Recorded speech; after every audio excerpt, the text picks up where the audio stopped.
Shannan here with the Fruit Guys. I'm Chris. Hey, welcome Hello. to our Facebook Live series, Food That Works. Today we have the pleasure of going for a little lunchtime walk and talk with our chief banana, Chris Middlestat, talking about what wellness means to the Fruit Guys. So thanks for joining us. We're so happy to have you guys in South San Francisco, Fruit Guys headquarters. This is Chris's office. Here we are. Chief banana here. Exactly. I tried to clean it up for you before this started, but I'm not sure I did a good job, as you can see. But oh, well, you know, this is the inside scoop, the behind the scenes of a CEO. That's right. That's right. You know, the wild and crazy. Disorganized and always crazy. But, organized chaos, it is I was going to say. Exactly. If it's okay with you, I figured that we would start the interview off and talk a little bit about what inspired the birth of the Fruit Guys. Sure. Why don't I go over here a little bit and we can talk about it. So, Fruit Guys was to some degree, as I always say, a little bit of an act of desperation. At the time, it was 1997, and I was without a job, and I was working in the basement of the Fairmont Hotel as a fax boy. So I was downstairs, I was 27 years old, and I was working for a 19-year-old boss, and this was sort of like the beginning of the internet phase. So not everybody was using email at that point, and we would get faxes in, and I'd have to go run them up to people's offices or people's rooms and slip them under doors and stuff. So it was at this time I was newly married, and my wife and I found out we were unexpectedly pregnant. She was unexpectedly pregnant, and life strikes. Life it's strikes. Like a life yeah. moment. So I had run a business when I was in college, and so I wasn't nervous about starting a business, but I didn't know what quite to do. So I called a friend and I said, you know, my wife is pregnant and things are moving really fast. I've got to get a job and get on, you know, with my life here. And I said, is there anything I can do? He happened to be pushing a coffee cart at Montgomery Securities in downtown San Francisco at the time. And he said, well, hey, everybody's down here eating unhealthy, and if you could bring them something healthy in the workplace, I think it would make them really happy. So we had this idea of coming up with buying fresh fruit and then delivering it to offices in San Francisco. And this was late 97 when we came up with the idea, and then it was February of 98 when we made our first deliveries. And we originally started the business out of a little one-bedroom apartment in North Beach in San Francisco. And my wife was pregnant, our son was going to be born in May, and here we are getting up very early in the morning, bringing fruit back into the apartment, and then actually packing it up and making deliveries. So this is, I don't know if you can see, but this is actually the image of our first production line, which is all the fruit lined up against our kitchen sink, wow, basically on the floor, and then we would fill these boxes with fresh fruit and deliver it into offices in San Francisco.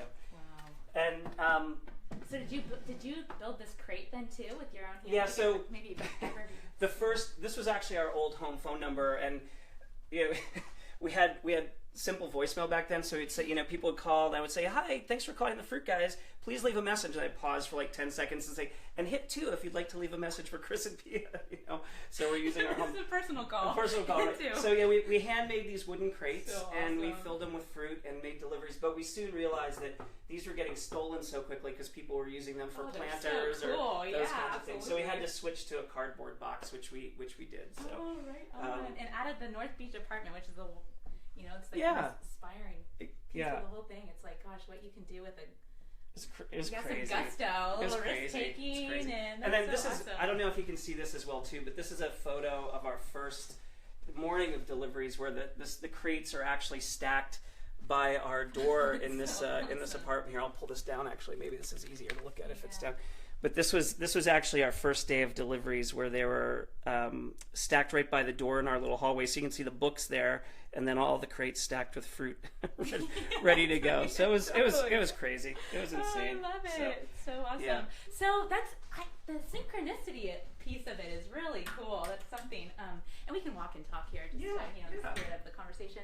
And it happened to be at the time too, where I think we're kind of in the right place at the right time, where we were literally, we were serving like eBay when they had 12 employees, and Pierre Madarn was there, and we'd be making deliveries, and we, served Napster when we had to do a secret knock, and they wouldn't let us into their office because they were in stealth mode, so we had to like leave the fruit and do a secret knock, and then go away, and then they would get their fruit. For 4 seconds. I know, it was crazy time, but cool. That ended up building into sort of a movement that we were there at the beginning for, and really started to inspire this idea of fresh fruit and health at the workplace. What I think is so cool about it is, this was 20 years ago, and now we have a full series that we're talking about ideas and different, tips for offices to incorporate health and wellness into the workplace. And something, it's just fresh fruit, and like that idea of providing something healthy but also habitual for someone to eat in the office.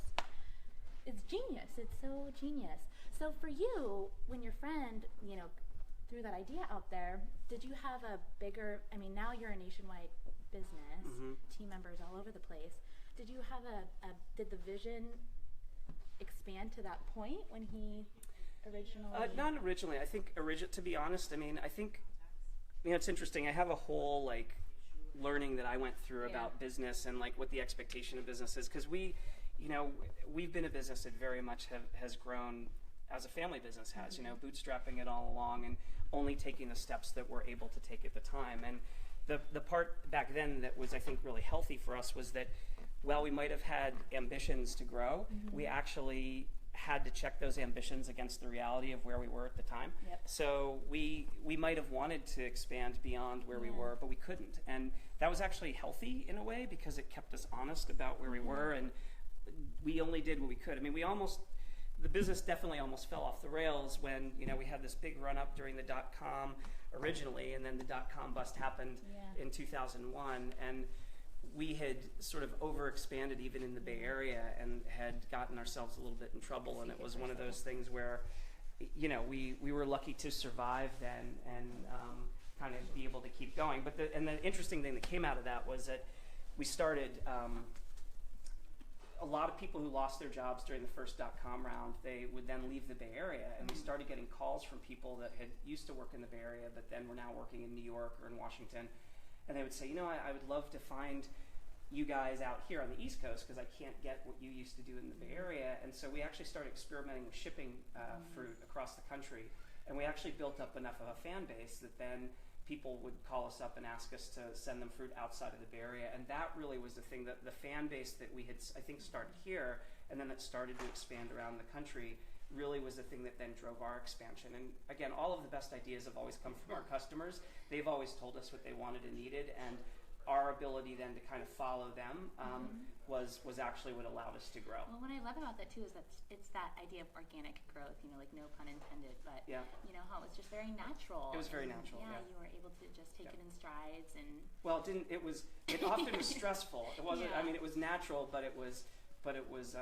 It's kind of it's happened on its own kind of course in a way, which is really cool, and which also tells me that we're doing the right things, because then we're serving the customer's needs and thinking about what they need, and checking sort of our own ambition against that all the time, which is really important, I think. And coming back to the concept of our conversation today about what wellness in the workplace means to people, and also what's most important to people, and how can we be a resource and throw ideas off each other for people to try for themselves in their own workplace. For you here, running a business, starting a business, that goal, its objective is to help grow other healthy companies. What does that mean to you personally when I ask you, what does health in the workplace mean to you? It's kind of actually similar to our customer journey and the learning we had as a company that's grown naturally. I really am a big believer that, organizations have to sort of be all in together in order to be successful with their wellness programs and with building their cultures. So in the same way that we sort of responded to what the customer need was, you kind of have to think about that relative to your employee need and the need of the culture of the organization that you're in. So I'm a really big believer that, I can as a CEO be aspirational, and I can communicate that aspiration to the company about, hey, this is what we want to be, this is where we want to go, this is the kind of culture we want to have, this is we want to do these things for wellness. But really, it's ultimately then, I can only provide inspiration that goes to a certain place, and other people actually have to participate and jump in and lead in order to really then drive that change forward. So for me, I think about wellness. When I think about wellness, I think about organizations trying to put wellness plans in place. They have to think about how are they really going to get the attention and the engagement of the people that are in the company every day, and have them make it their program so that they all can participate and grow together. So there's a big debate, and there always has been in the wellness world. and I think it gets confused by the healthcare world. So like to some degree, like people say, well, oh, you have a wellness plan, it must be part of your healthcare program. And I actually think that might be the wrong way to look at it. I actually think that healthcare is healthcare, and if you're trying to help people with disease management or those kinds of things, that to me really should be in a doctor's realm with healthcare and thinking in a deep way about your own personal health. If you're trying to keep yourself well and avoid your, getting sick and keep yourself as healthy as you can possibly be, that to me is really then on the company side around how do you create healthy environments, how do you inspire health and wellness, how do you help people make healthy choices as much as possible. But I there's a lot right now around like, oh, people creating, if you don't participate in the wellness program, you're somehow going to have a disincentive for healthcare. I always find that difficult for me to swallow because I think both should be very positive experiences that both encourage people to be healthy, and there really shouldn't be sort of a negative piece of that. What I really like about that too is going back to that sense of like that organic need, like how are you solving a problem for your team, your employees. The idea of wellness that you're describing is really taking health and culture and merging them. Exactly. So that it's just, it's just an existence in the workplace, and it's like, what is the company culture here? And I can speak from personal experience that everything that Chris is saying right now, you feel that as an employee, where it's outside of like the very like medical testing and HR and doctor visits and everything, where it extends to like a coworker painted this, where it's like health is more than just a test, and yes, there is that component of being healthy, but there's a sense of like an integrative. Well, we have a very DIY culture too. Like, I think it's not just that we want to do this mural, but the fact that Sophie, who is an employee, did the mural. Again, what that celebrates for me is like this healthy idea of the culture and kind of like this idea of everybody jumping in, and it's a DIY kind of thing. The other piece that I love about that is that it's not one slice of the cake fits all, where it's every single person's different, and therefore their interpretation of health is going to be different. Where for Sophie, it's like art and creating something, expressing herself outside of her position here at the FruitGuys. Right.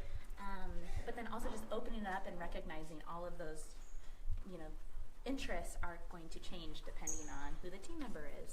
Yeah. Well, and in all of the facilities we have around the country now, the idea of like everybody being involved to kind of define wellness in their realm and thinking about how they bring wellness. If you think about some of the things we've tried to incorporate, we've tried to make sure that we're really getting everybody to get involved and contribute their ideas, and because that's a big part of the engagement is how does the culture engage to actually make sure that wellness can then be something that really lives in the organization on a daily basis. Totally, and to your point too about letting the customer really steer the programs, it's a very similar situation where it's like allowing the employees to take the reins and be like, hey you guys, we want to have a ping pong tournament in the middle of the day. Exactly. Yeah, exactly. Yeah, what's the score, you guys? They're like, don't just stop us. Sorry. 4-6, they're up. 4-6. Close. You gotta be careful there, you might get. Watch out for like take out the camera 80-mile-an-hour ping pong balls coming at you as well.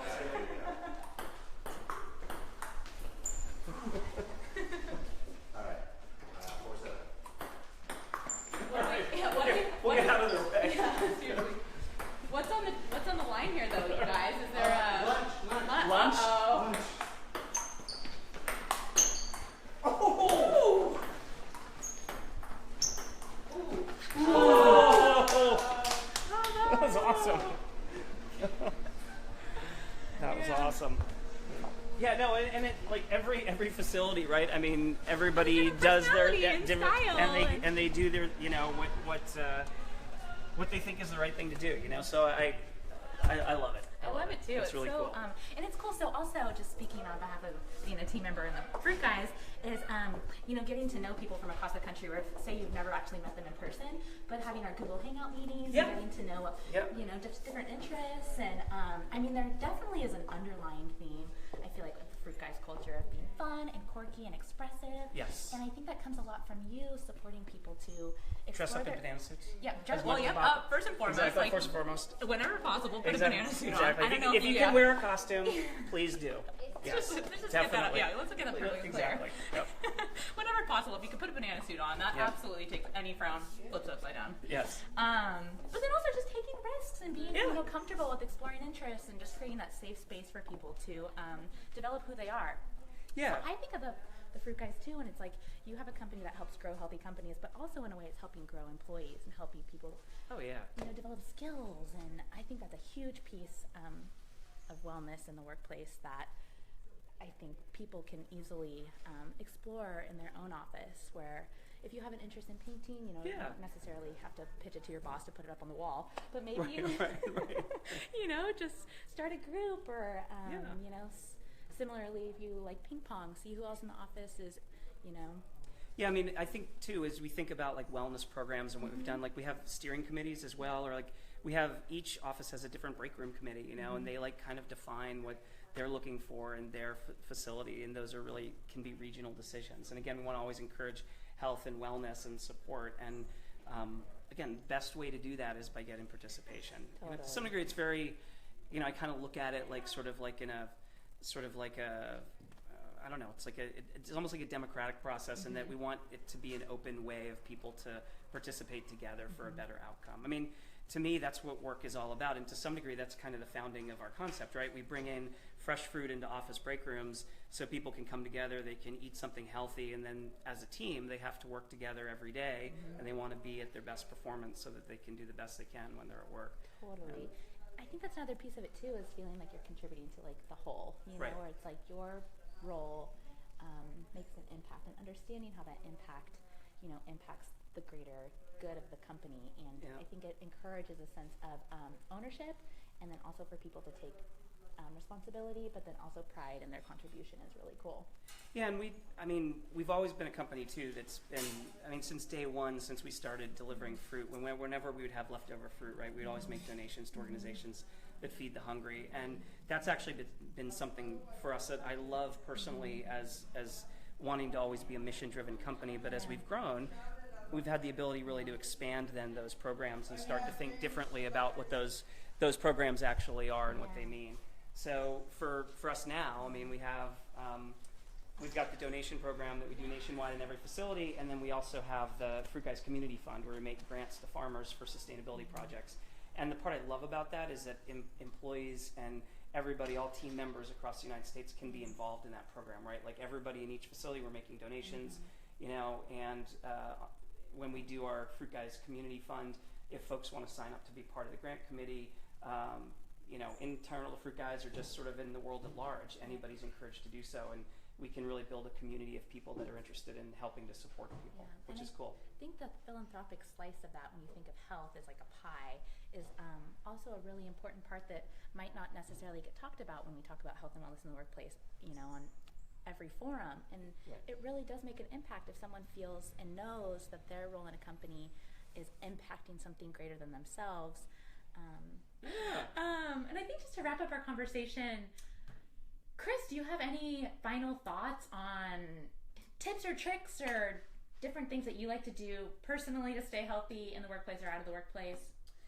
Again, for me, schedule and like the discipline of a schedule really is important. So I have to do that, or otherwise I'll just get overwhelmed and not be able to, exercise. So do you fit that in the morning or midday? Mainly morning, early morning. The other thing I love is that, Harvard Business Review did this great article on wellness programs, and they actually ended the article saying that from their research that one of the things they thought was most effective was just having fruit in the office, which I love. I can't say that we take credit for, but it's pretty cool. Totally cool. But also too, it supports what I've always believed, which is actually just having healthy food around, because we are so busy that grabbing something that's healthy rather than being tempted by stuff that's not is actually really part of the battle that you're trying to win. And so for me, that's the big thing, is how do you make sure you have healthy options available? And when I do travel, it's that's people that travel, that's always the hard part, is making sure that you have healthy options available, because the unhealthy options are so easy, right? And they're just so ubiquitous all over the place.